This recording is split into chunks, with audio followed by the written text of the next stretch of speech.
Okay, let's call this function one more time with a different name,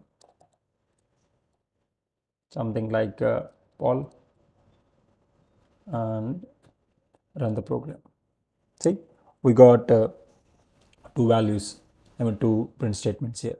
Okay, guys, so that is how, we can pass data to the function. It's not like only one value, you can pass multiple values to the function. So let's do that as well in this program.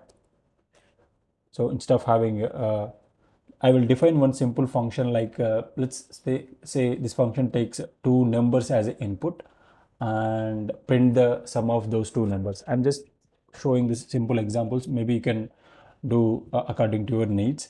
Something like I'm naming the function as a sum of two.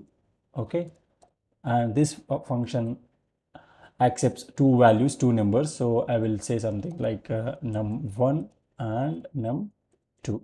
Okay, and what I will do is I will print, okay, I will print something like number 1 plus num2.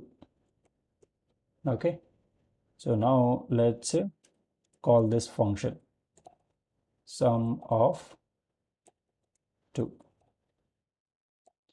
So I will give 10 comma 90. Now let's run this program. See here, you got 100 as output here, right?